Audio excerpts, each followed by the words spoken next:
রাত 2টার পর এই রাস্তা দিয়ে কেউ হাঁটে না, কারণ মানুষ বলে এখানে রাতে কেউ ডাক দেয়, আর যে সেই ডাকের পেছনে যায় সে আর ফিরে আসে না। কিন্তু ছেলেটা ভুল করেছিল।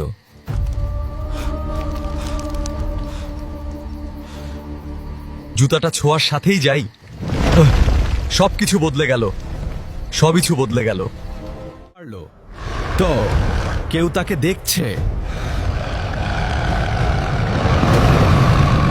আর তারপর শুরু হলো ভয়ঙ্কর দৌড়। একটা কণ্ঠ বলল, জুতাটা ফেরত দাও। কিন্তু তখন অনেক দেরি হয়ে গেছেই।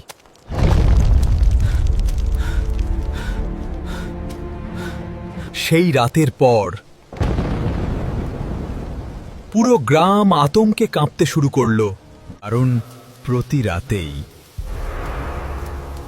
সে কারো দরজার সামনে দাঁড়িয়ে থাকতো।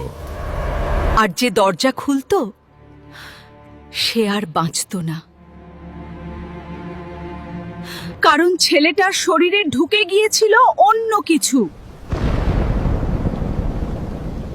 পুরো গ্রামের লোকজন তাকে খুঁজতে বের হলো।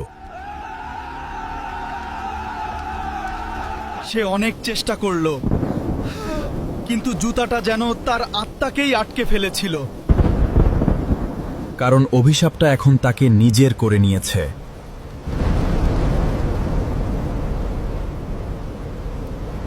শেষ চেষ্টা হিসেবে শুরু হলো ঝাড়ফুঁক। অবশেষে লাল জুতাটা ধ্বংস করা হলো। সবকিছু আবার স্বাভাবিক হয়ে গিয়েছিল। মানুষ ভাবছিল অভিশাপ শেষ, কিন্তু এক ভোরে মন ভয়ঙ্কর গল্প আরো দেখতে ভিডিওতে লাইক দিন, বন্ধুদের সাথে শেয়ার করুন, আর কমেন্টে লিখুন, আপনি কি এই জুতা পরতে সাহস করতেন?